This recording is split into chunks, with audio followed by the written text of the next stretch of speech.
The borrowed Namatha mail hit my inbox at midnight. The subject line a single word, Clara. No one called me that anymore. Not since I'd started signing my paintings. See?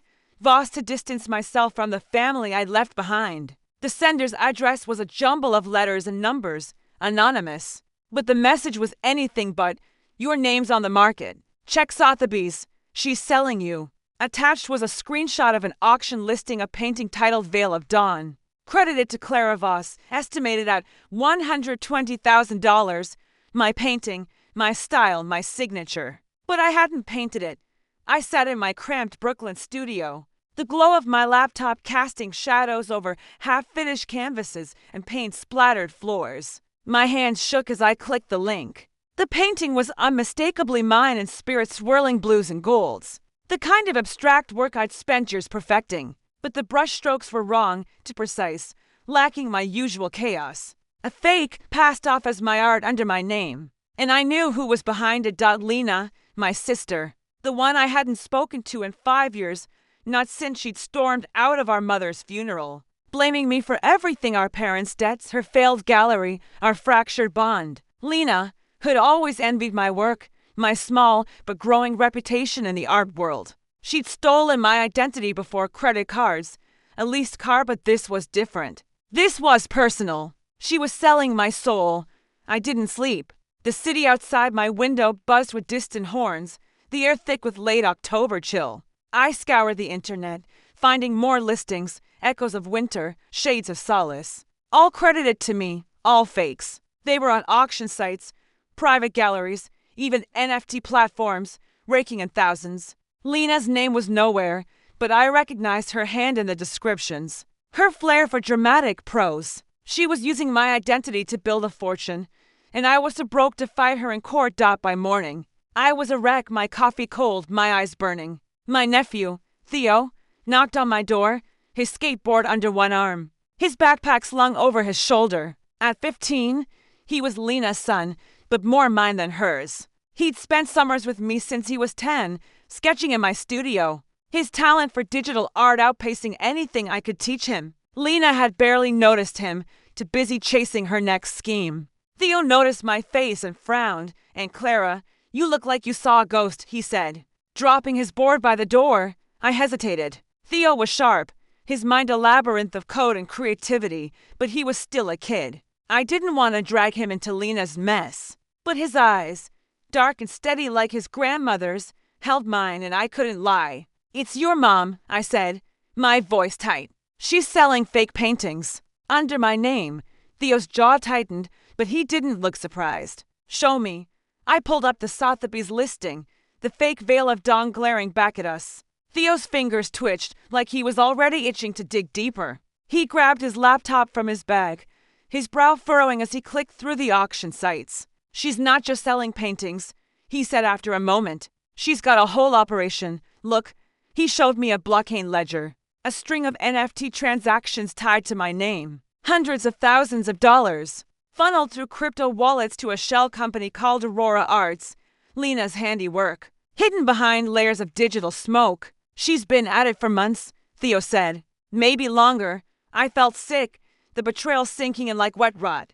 Lena hadn't just stolen my work, she'd built an empire on it, leaving me to scrape by on commissions while she sipped champagne with collectors. How do you know all this? I asked, my voice barely a whisper.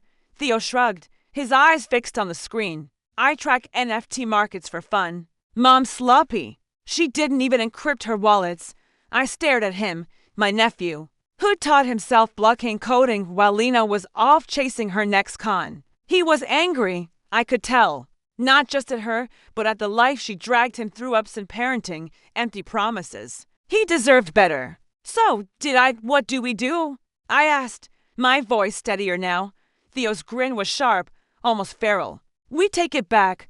Over the next week, we became conspirators in my tiny studio. Theo set up a second laptop, his fingers flying as he traced Lena's digital trail. She'd been careless, using the same email for her fake Aurora Arts accounts, the same IP for her NFT sales. Theo hacked into her gallery's website, pulling invoices, buyer lists. even emails to her partner, a shady dealer named Marcus who handled the physical fakes. Every night, Theo showed me more bank transfers, forged provenance documents, a photo of Lena and Marcus at a gala. My stolen paintings on display behind them.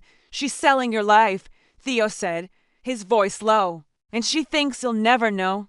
I wanted to confront her, to storm into her Manhattan loft and scream, but Theo stopped me. She'll lie, he said. She always does. We need to hit her where it hurts.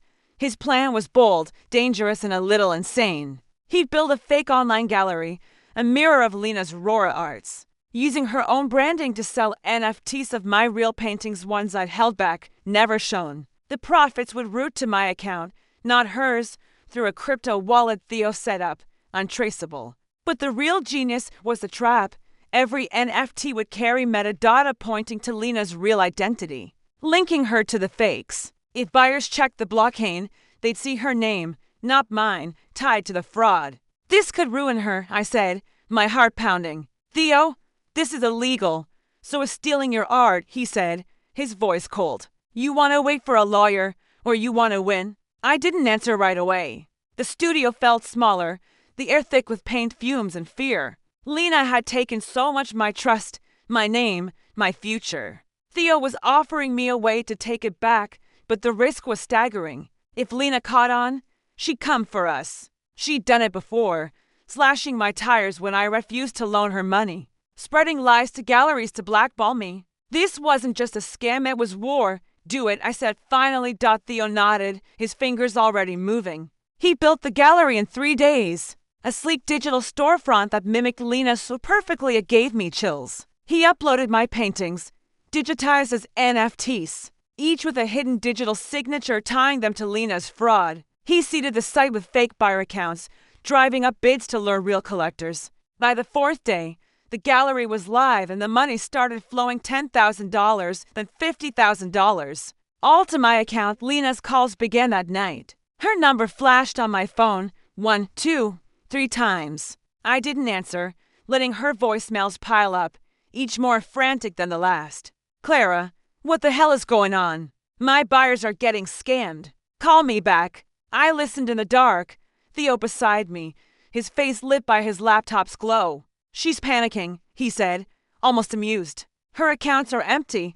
By morning, she was at my door, her designer coat askew, her makeup smudged. Clara, you're ruining me, she shouted, pounding on the door. You did this, didn't you? You hacked my gallery. I stepped outside, the door half closed behind me, Theo's shadow in the hallway. You stole my name, I said, my voice low, steady. You sold fakes under my signature. Did you think I wouldn't notice? Her eyes widened, but she recovered fast, her voice dripping with venom. You can't prove anything. You're nothing, Clara.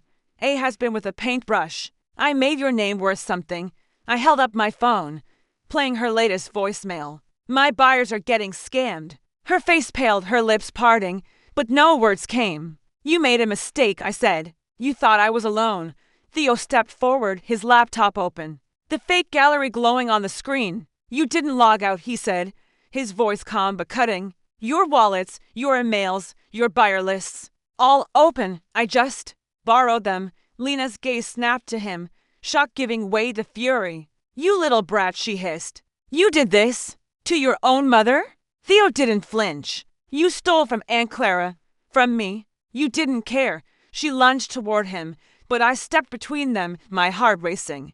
Get out, I said, my voice like steel. The buyers know, Lena. The blockchain doesn't lie. Your name's on every fake. She froze, her breath ragged. You'll pay for this, she whispered. Both of you. She left, her heels clicking on the stairs, the sound fading into the city's hum. Theo closed his laptop, his face unreadable. She'll try something, he said. She always does. He was right.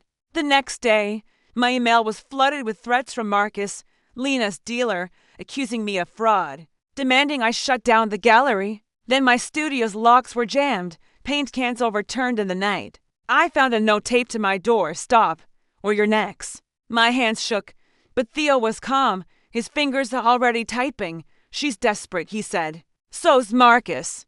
That's why they're sloppy. He'd done more than build a gallery. He'd embedded a tracker in the NFTs, a digital breadcrumb trail that flagged every transaction to the FBI's art fraud division. Lena's name, her real name, was tied to every sale, every fake. When buyers checked the blockchain, they saw her, not me, as the fraudster. Theo had also leaked her emails to a rival gallery, exposing her deal with Marcus. The art world was small, vicious, and word spread fast out by the end of the week. Lena's empire was crumbling. Collectors pulled their bids, galleries blacklisted her, and the FBI was sniffing around Aurora Arts. Marcus vanished, his accounts frozen. His name in headlines. Lena called one last time, her voice broken. "Clara, please. They're coming for me." "You don't know what they'll do." "You stole my name," I said, my voice cold. "You stole Theo's future. You thought we were nothing." I hung up, the silence heavy but victorious. Theo sat at my table, sketching on his tablet, his lines sharp and sure. I watched him, my nephew, my partner in this quiet war, and felt something shift, not just anger, but strength. We'd taken back what was ours and more. "Why'd you do it?" I asked him later, as the city lights flickered outside. He looked up, his eyes steady. "Because she thought we were weak," he said. "Because she left us behind." He went back to his sketch, and I turned to my canvas, picking up a brush for the first time in weeks. The paint felt alive, mine again. We weren't weak. We were unstoppable, Dodd, and we never looked back.